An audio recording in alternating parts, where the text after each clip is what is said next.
زي اخونا عبد الرحمن ممكن يكون يعني بسم الله ما شاء الله حاجه تشرف. الله يبارك فيك. الله يخليك. النماذج دي النماذج احنا يعني تسعدنا جدا ان احنا نشوفها في المنطقه عندنا، ونتمنى لكم كل خير وسعاده ان شاء الله.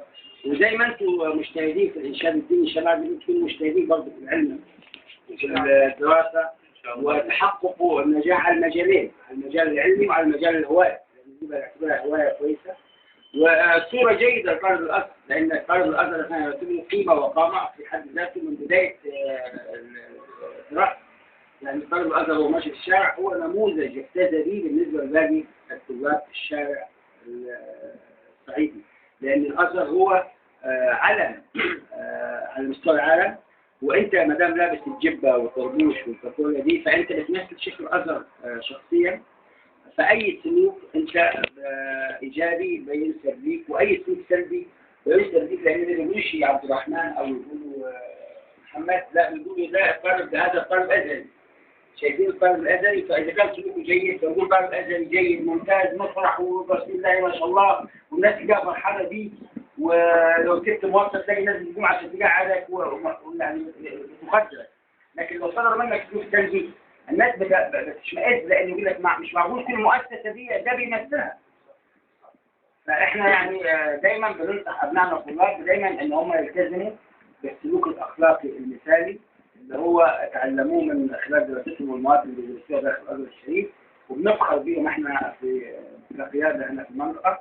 ودايما بيجوا على بالنا ان احنا دايما نرفع من شانهم، سواء عن طريق المسابقات اللي يشاركوا فيها او عن طريق دعمهم بكل اساليب الدعم المادي والمعنوي داخل اداراتهم وداخل معنا. كل سنه وانتم طيبين وشرفتونا ونورتونا، ودايما نشوفكم من نجاح لنجاح ان شاء الله.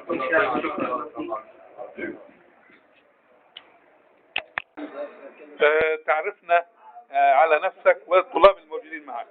بسم الله الرحمن الرحيم. عرفات أبو المجد سليمان المحرزي، أخصائي اجتماعي بمعهد مدينة المحارز الثانوي الإعدادي الثانوي التابع لإدارة أبو طشت الأزهرية بمنطقة. الحمد لله احنا تم النهارده اشتراكنا وتصعيدنا من الإدارة، حصلنا على المركز الأول في القسم الإعدادي والثانوي من الإدارة، وتم ترشيحنا للمشاركة في مسابقة الإنشاد الديني المقامة في منطقة قنا الأزهرية اليوم الثلاثاء 15/11/22. والحمد لله بفضل الله وتوفيق منه تم الاشتراك في المسابقة، والحمد لله برضو كذلك حصلنا على المركز الأول في القسم الثانوي والقسم الإعدادي. وشارك معنا كل من الطالب أحمد حماد عبد الحميد رسلان للقسم الثانوي الحاصل على المركز الأول على مستوى منطقة قنا الأزهرية في مسابقة الإنشاد الديني، وكذلك بفضل الله ومنه حصلنا على المركز الأول في القسم الإعدادي، وكان مشاركا معنا الطالب عبد الرحيم محمود عبد الرحيم أمين للقسم الإعدادي. والحمد لله تم تصعيدنا إلى القاهرة للمشاركة في مسابقة الإنشاد على مستوى الجمهورية، ونسأل الله عز وجل أن يكرمنا ويوفقنا لما يحبه ويرضاه. تاريخ التصعيد للقاهرة؟ تاريخ التصعيد إن شاء الله هننتظر من رعاية الطلاب الميعاد المحدد في انتظارهم مع الأستاذ ثروت. كما تقدم بخالص الشكر إلى فضيلة وكيل الوزارة الشيخ تاج الدين أبو الوفا، وكذلك للأستاذ أحمد عبد السلام الحسني رئيس المواد الثقافية بالمنطقة، وإلى الأستاذ أحمد حسين مدير رعاية الطلاب، والأستاذ ثروت والأستاذ كرم وجميع القائمين بالمنطقة لخدمة العلم والدين. وبارك الله فيكم وجزاكم الله خيرا. تعرفنا بنفسك الفائز بمسابقة القسم الإعدادي لمنطقة قنا الأزهرية. عبد الرحيم محمود عبد الرحيم. عبد الرحيم، أنت مشارك في مسابقة إيه؟ مسابقة الإنشاد الديني على مستوى منطقة قنا الأزهرية، حاصل على المركز الأول. تمام. كيف تعلمت الإنشاد الديني؟ والله هو موهبة، يعني موهبة من عند ربنا. الموهبة دي مين اللي ابتدى دراستها معاك وصقلك فيها؟ ولا انت طلعت من انت وصغير؟ انا يعني من 2 3 4 كده مش اكتر يعني. ايوه. بدأت مع مين؟ بدأت والله مع نفسي، يعني كنت الاول اقول في البيت، وبعدين بدأت يعني اطلع اقول في الجامع بتاع. ايوه. فمن كده يعني بدأت ونلت الاعجاب طبعا من الناس اللي كانوا موجودين. تمام. شاركت امتى في المسابقات في المعاهد الازهرية؟ اول مرة. لأول مرة. طب هنحب نستمع ل ثواني من الموهبة بتاعتك. في مولد طه يتجلى نور الرحمن بأشعاره ما يبلغ قول أنظمه في مولد طه المختار من آمنة الحسن تجلى فأتى حملا يسرا سهلا طوفوا بالبيت به سبعا ما أجمل ما جل الباري في مولد طه يتجلى نور الرحمن بأشعاره ما يبلغ قول أنظمه في مولد طه المختار. برضه بنسألك عن المثال بتاعك في الإنشاد الديني. وصلك الأعلى. والله هو يعني بس الأعلى هو مشايخنا الكبار الشيخ طه الفشني الشيخ النقشبندي الشيخ نصر الدين طوبار هم طبعا مشايخنا ما نتعلم منه. شكرا لك على هذا اللقاء. أيضا بنتعرف على الفائز بالمركز الأول للثانوي.